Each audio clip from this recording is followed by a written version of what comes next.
RS Bengali क्लासरूमे सकलके स्वागत। आजकेर भिडियोते आमी नवम श्रेणीर भूगोल पाठ्य बोइयेर पंचम अध्याय जे अध्यायटिर नाम रयेछे आबहविकार एई अध्यायटिर अनुशीलनीर प्रश्नेर उत्तर करिये देब। सुतरां आमी चाइबो तोमरा भिडियोटा स्किप ना करे एकदम प्रथम थेके शेष पर्यन्त देखो। आमी जे बोइटार अनुशीलनीर प्रश्नोत्तर कराबो सेटा रंजित गरांग सम्पादित बोई। एई बोइटा कादेर स्कुलेर पाठ्य बोई हिसेबे रयेछे अवश्यई कमेंटे जानिओ। कथा ना बाड़िये शुरू करछि आजकेर मूल भिडियो। निम्नलिखित कोन शब्दटी क्षय भवनेर साथे जुक्त नय? नदीर काज, बायुर काज, हिमबाहेर काज नाकि आबहविकार? उत्तर हबे आबहविकार। दुई दागेर प्रश्न, निम्नलिखित कोन शब्दटी पुंजित क्षयेर साथे जुक्त? अवघर्ष, अभिकर्ष, क्षय, धस। दुई दागेर प्रश्नेर उत्तर हबे अभिकर्ष। तीन दागेर प्रश्न, धस एक धरनेर क्षयीभवन, आबहविकार, पुंजित क्षय नाकि सঞ্চয়? उत्तर हबे पुंजित क्षय। चार दागेर प्रश्न, पुंजित क्षयेर कारणे क्षयीभवनेर मात्रा बाड़े कमे एकई थाके, कोनोटी प्रयोज्य नय। चारेर दागेर प्रश्नेर उत्तर हबे कोनोटिई प्रयोज्य नय। पाँच दागेर प्रश्न, एखाने बला होच्छे अभिकर्षेर टाने आबहविकारग्रस्त पदार्थेर नेमे आसा, एर उत्तर हबे पुंजित क्षय। छय दागेर प्रश्न, नग्नीभवन घटे, उत्तर हबे उल्लिखित तीनटी कारणेई। एखाने की की तीनटी कारण रयेछे? आबहविकार, क्षयीभवन, पुंजित क्षय। এই তিনটি কারণেই নগ্নীভবন ঘটে।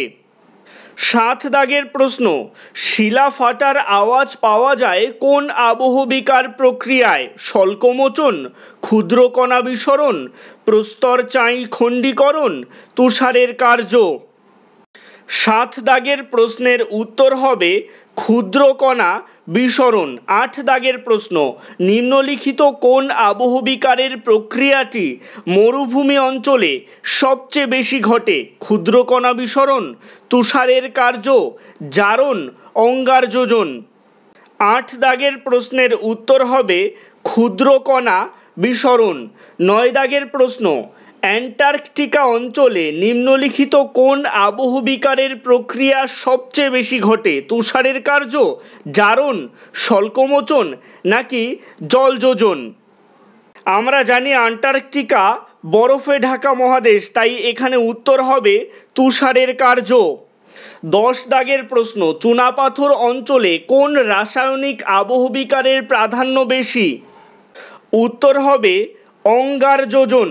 11 দাগের প্রশ্ন, জারণ প্রক্রিয়া সবচেয়ে বেশি কার্যকরী হয় নিম্নলিখিত কোন খনিজে? উত্তর হবে লোহা। 12 দাগের প্রশ্ন, নিম্নলিখিত কোন জলবায়ু অঞ্চলে রাসায়নিক আবহবিকার সর্বাধিক ঘটে? 12 দাগের উত্তর হবে নিরক্ষীয় জলবায়ু অঞ্চলে।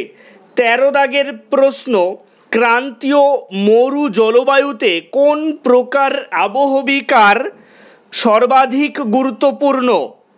13 দাগের প্রশ্নের উত্তর হবে যান্ত্রিক আবহবিকার। 14 দাগের প্রশ্ন, নিম্নলিখিত কোন স্তরটি এলুভিয়েটেড স্তর? উত্তর হবে এ স্তর। 15 দাগের প্রশ্ন, ল্যাটেরাইট মাটির সৃষ্টি হয় ক্রান্তীয়, নাতিশীতোষ্ণ, মেরু নাকি মরু জলবায়ুতে? উত্তর হবে ক্রান্তীয় জলবায়ুতে। 16 দাগের প্রশ্ন, মৃত্তিকার এ স্তর থেকে বি স্তরে পদার্থের অপসারণ হলো? উত্তর হবে এলুভিয়েশন।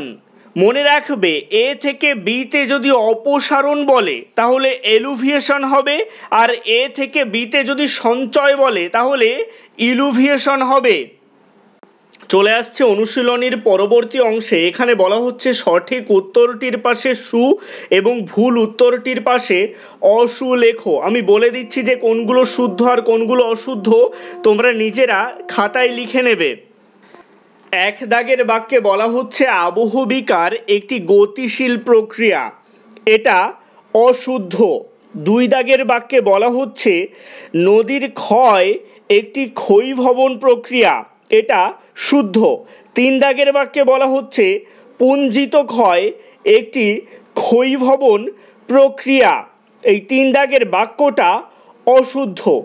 চার দাগের বাক্যে বলা হচ্ছে হিমালয় অঞ্চলে বর্ষাকালে ধস বেশি নামে, এটা শুদ্ধ। পাঁচ দাগের বাক্যে বলা হচ্ছে অতি উচ্চ পার্বত্য অঞ্চলে তুষারের কার্যে যান্ত্রিক আবহবিকার ঘটে, এটাও শুদ্ধ। ছয় দাগের বাক্য অতি শীতল জলবায়ুতে রাসায়নিক আবহবিকারের মাত্রা খুব বেশি, এটা অশুদ্ধ। সাত দাগের বাক্য অ্যাসিড বৃষ্টির প্রভাবে শিলায় রাসায়নিক আবহবিকার ঘটে, এটা শুদ্ধ। আট দাগের বাক্য মৃত্তিকা উৎপত্তির প্রাথমিক পর্যায়ে রেগোলিথ সৃষ্টি হয়, এটা শুদ্ধ। নয় দাগের বাক্য ইলুভিয়েশন প্রক্রিয়া মৃত্তিকার এ স্তরে কার্যকর হয়, নয় দাগের বাক্যটা অশুদ্ধ কারণ বি স্তর হবে। দশ দাগের বাক্য বৃক্ষচ্ছেদন মৃত্তিকা ক্ষয়ের অন্যতম কারণ, এটা শুদ্ধ। এবারে চলে আসছে অনুশীলনীর পরবর্তী অংশে। এখানে বলা হচ্ছে উপযুক্ত শব্দ বসিয়ে শূন্যস্থান পূরণ করো। এক দাগে বলা হচ্ছে ক্ষয়ীভবনের সঙ্গে ড্যাশ শব্দটি অত্যন্ত জড়িত, শূন্যস্থানে বসবে আবহবিকার।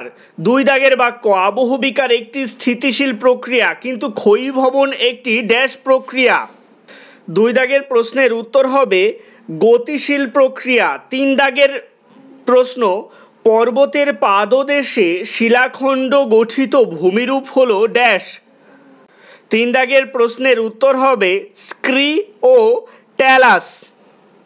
চার দাগের প্রশ্ন শিলা আওয়াজ করে কেটে, এখানে ফেটে হবে, ক্ষুদ্র ক্ষুদ্র খণ্ডে পরিণত হয় যান্ত্রিক আবহবিকারের ড্যাশ প্রক্রিয়ার মাধ্যমে। চার দাগের প্রশ্নের উত্তর হবে ক্ষুদ্র কণা বিসরণ প্রক্রিয়ার মাধ্যমে। পাঁচ দাগের প্রশ্ন কার্স্ট অঞ্চলে রাসায়নিক আবহবিকারের ড্যাশ প্রক্রিয়া সবচেয়ে বেশি ঘটে।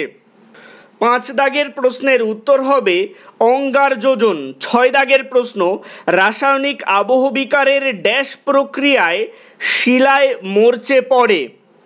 ছয় দাগের প্রশ্নের উত্তর হবে জারণ প্রক্রিয়ায়। সাত দাগের প্রশ্ন মৃত্তিকা সৃষ্টির মূল উপাদান হলো ড্যাশ।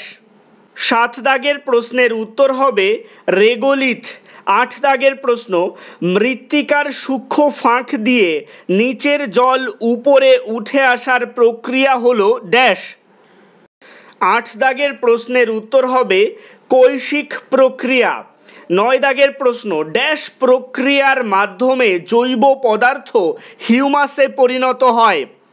নয় দাগের প্রশ্নের উত্তর হবে হিউমিফিকেশন। দশ দাগের প্রশ্ন বছরের পর বছর জমিতে একই ফসলের চাষ না করে ঘুরিয়ে ফিরিয়ে বিভিন্ন ফসলের চাষ হলো। দশ দাগের প্রশ্নের উত্তর হবে শস্যাবর্তন। এবারে চলে আসছে অনুশীলনীর পরবর্তী অংশে। এখানে বলা হচ্ছে স্তম্ভ মেলাও, বাম দিকের সঙ্গে ডান দিক মেলাতে হবে। ফাটল বরাবর শিলাখণ্ড খুলে আসা মিলবে পিণ্ড বিসরণ এর সাথে। পেঁয়াজের খোসার মতো শিলা খুলে যাওয়া মিলবে শল্কমোচন এর সাথে। পিস্তল থেকে গুলি ছোড়ার আওয়াজ মিলবে ক্ষুদ্র কণা বিসরণ এর সাথে। জল বরফ হলে চাপ সৃষ্টি, এটা মিলবে তুষারের কার্য এর সাথে। অ্যানহাইড্রাইট থেকে জিপসাম, এটা মিলবে জল যোজন এর সাথে। চুনাপাথর থেকে ক্যালসিয়াম বাইকার্বনেট মিলবে অঙ্গার যোজন এর সাথে। এবারে চলে আসছে অনুশীলনীর পরবর্তী অংশে। এখানে বলা হচ্ছে দু এক কথায় উত্তর দাও, প্রতিটি প্রশ্নের মান এক। এক দাগের প্রশ্ন প্রাকৃতিক শক্তির মাধ্যমে পদার্থের অপসারণ কী নামে পরিচিত? এক দাগের প্রশ্নের উত্তর হবে ক্ষয়ীভবন। দুই দাগের প্রশ্ন পুঞ্জিত ক্ষয়ে কোন শক্তি সবচেয়ে বেশি গুরুত্বপূর্ণ? উত্তর হবে অভিকর্ষজ শক্তি। 3 দাগের প্রশ্ন, কোন জলবায়ু অঞ্চলে অগ্নিভবনের হার সবচেয়ে কম? উত্তর হবে মরুভূমি। 4 দাগের প্রশ্ন, স্ট্যালাকটাইট কোন রাসায়নিক আবহবিকারের প্রক্রিয়ার ফল? উত্তর হবে অঙ্গার যোজন। 5 দাগের প্রশ্ন, কার্স্ট অঞ্চল প্রধানত কোন শিলা দ্বারা গঠিত? উত্তর হবে চুনাপাথর। 6 দাগের প্রশ্ন, চুনাপাথর গুহার মেঝেতে সঞ্চিত ক্যালসাইট কি নামে পরিচিত? উত্তর হবে স্ট্যালাগমাইট। 7 দাগের প্রশ্ন, কোন দুটি মৃত্তিকা স্তরকে একত্রে সোলাম বলে? উত্তর হবে এ ও বি স্তরকে। 8 দাগের প্রশ্ন, জারণ কোন ধরনের আবহবিকারের প্রক্রিয়া? উত্তর হবে রাসায়নিক আবহবিকার। 9 দাগের প্রশ্ন, গ্রানাইট শিলা পেঁয়াজের খোসার ন্যায় খুলে যাওয়া কি নামে পরিচিত? উত্তর হবে স্বল্পমোচন। 10 দাগের প্রশ্ন, চুনাপাথর গঠিত অঞ্চল কি নামে পরিচিত? উত্তর হবে কার্স্ট। এবারে চলে আসছে অনুশীলনীর পরবর্তী অংশে। এখানে বলা হচ্ছে নিচের প্রশ্নগুলির উত্তর সংক্ষেপে লেখো। এখানে প্রতিটি প্রশ্নের মান 2।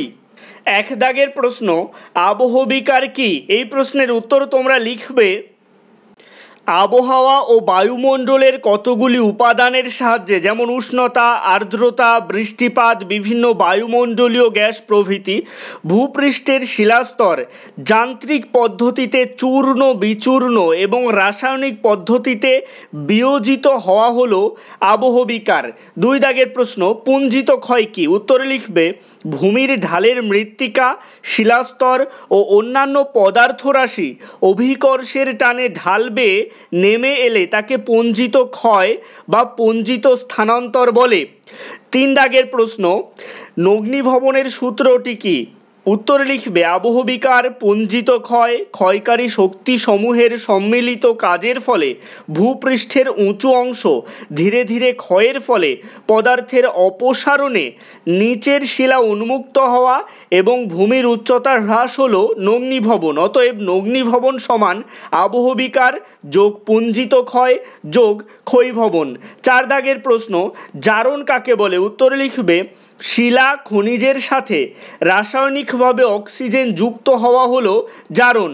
যে সকল শিলায় লোহা আছে সেখানে জারণ প্রক্রিয়া দেখা যায়, তবে অ্যামফিবল, পাইরক্সিন, বায়োটাইট প্রভৃতি খনিজের ওপরও জারণ প্রক্রিয়া কার্যকর হয়। নিচে জারণের যে উদাহরণটা দেওয়া রয়েছে সেটা সম্পূর্ণ মুখস্থ করবে।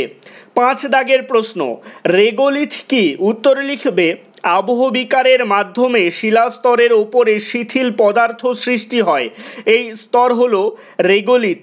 রেগোলিথ হলো মৃত্তিকা সৃষ্টির মূল উপকরণ। যুগ যুগ ধরে এই রেগোলিথের ওপর বিভিন্ন প্রক্রিয়া কাজ করলে তবেই মৃত্তিকার উৎপত্তি হয়। 6 দাগের প্রশ্ন, সোলাম কি? উত্তরে লিখবে রেগোলিথের ওপর থেকে নিচ পর্যন্ত 3টি স্তর এ বি সি সৃষ্টি হয়। এর মধ্যে প্রথম 2টি স্তর অর্থাৎ এ ও বি হলো মৃত্তিকা এবং এদেরকে একত্রে বলা হয় সোলাম। মৃত্তিকা বা সয়েল কথাটি এসেছে লাতিন শব্দ সোলাম থেকে। 7 দাগের প্রশ্ন, টেরা রোসা কি?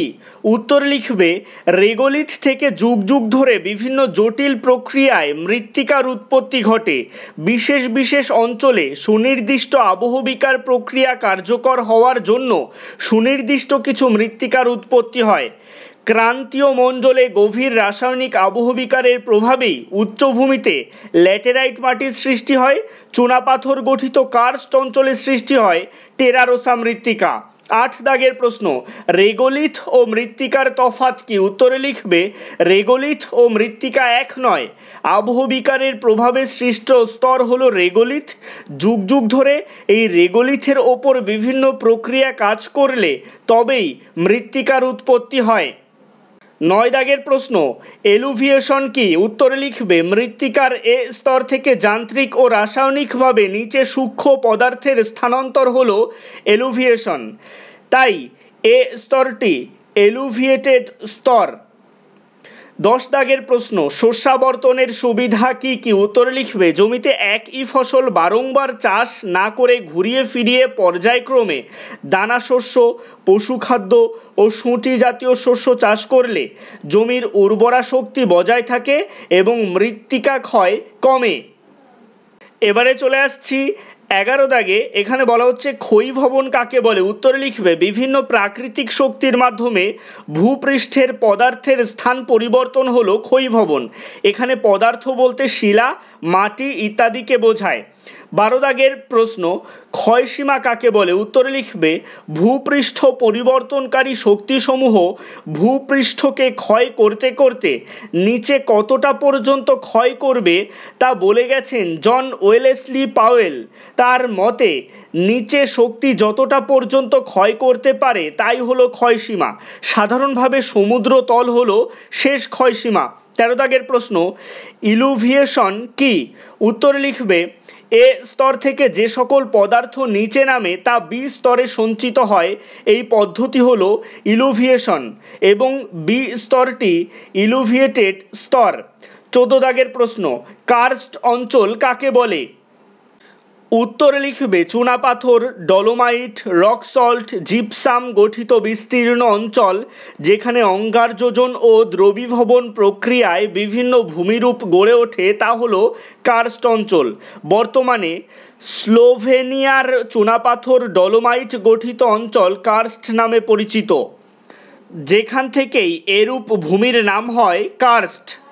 15 দাগের প্রশ্ন, নগ্নিভবন কি? উত্তরে লিখবে আবহবিকার, পুঞ্জিত ক্ষয়, ক্ষয়কারী শক্তিসমূহের যেমন নদী, বায়ু, হিমবাহ, সমুদ্র তরঙ্গ প্রভৃতি সম্মিলিত কাজের ফলে ভূপৃষ্ঠের উঁচু অংশ ধীরে ধীরে ক্ষয়ের ফলে পদার্থের অপসারণে নিচের শিলা উন্মুক্ত হওয়া এবং ভূমির উচ্চতা হ্রাস হলো নগ্নিভবন।